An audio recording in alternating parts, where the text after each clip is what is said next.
পাড়া গ্রামের মানুষ যখন মারা যায়, মারা যাওয়ার 2-4 মিনিট আগে তার বেটা বেটিরা কি করে? আব্বা একটু বেদানার রস খাও, মা একটু হালকা গরম দুধ দিই মুখে। আপনাদের এখানে করে না তো? মারা যাওয়ার আগে বেটারা মুখে পানি দেয়, বেদানার রস, আঙ্গুর ফলের রস, এগুলো দেয় না?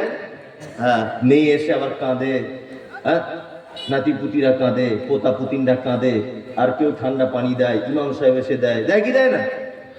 দেয়। তো ও কি জীবনে বেদানা খায়নি? সেই সময় বেদানা চাইছে? ও জীবনে আঙ্গুরের রস চোখে দেখেনি? ও ওই সময় থেকে পানি চাইছে, আমাকে পানি দাও, ওরা অন্য কোনো কাজ নাই। আল্লাহর নবী বললেন, একজন মানুষের কাছে যখন মালাকুল মউত যখন চলে আসে, তার আত্মাটা কবজ করার আগে সে নিজের চোখে মালাকুল মউতকে দেখতে পায়। বিশ্ব নবী বললেন, লোকটা যদি ইমানদার হয়, আল্লাহওয়ালা লোক যদি হয়, তাহলে মালাকুল মউত তার আত্মাটাকে এত সহজ করে বার করে নেয়। একটা শিশু যেমন তার মায়ের কোলে ঘুমিয়ে আছে, দেখবেন কিছু লোক আছে কথা বলতে বলতে চলে গেল, হাসতে হাসতে চলে গেল, কথা বলতে বলতে বিদায় নিয়ে গেল।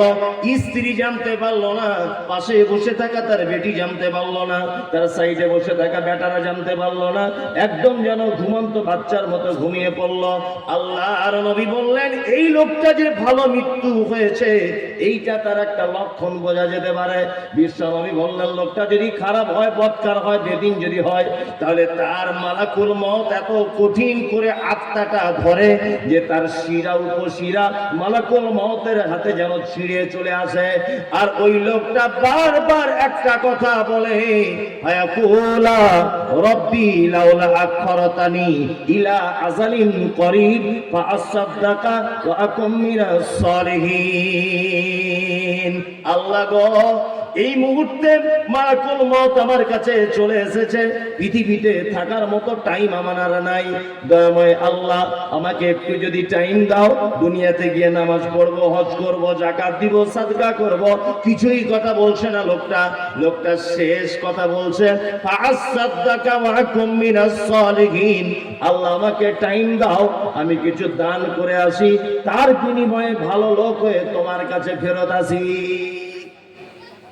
এই একটা লোক মরার আগে শেষ কথা কি বলে? আমাকে একটু সুযোগ দাও, দান করবো। কি বলে? আমাকে একটু সুযোগ দাও, কি করবো? দান করব।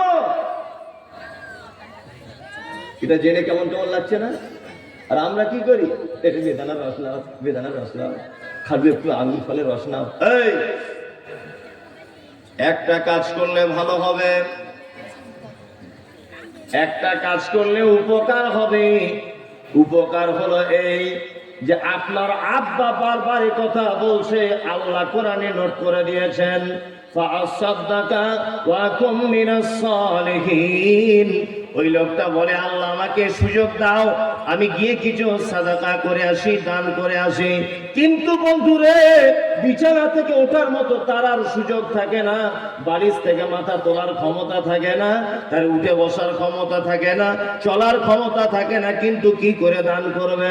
এই সময় আমার মনে হয় সব থেকে ভালো হবে আপনি আপনার আব্বার পক্ষ থেকে, মায়ের পক্ষ থেকে তাড়াতাড়ি করে কিছু সাদাকা নিয়ে মাদ্রাসায় চলে যান, মসজিদে চলে যান, গিয়ে বলুন, আমার আব্বা মৃত্যু যন্ত্রণায় ছটফট করছে, হুজুর আমার আব্বার জন্য দোয়া করবেন।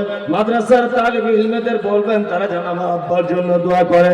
আপনি বেটা আপনার বাপের পক্ষ থেকে কিছু সাদাকা করে দেন।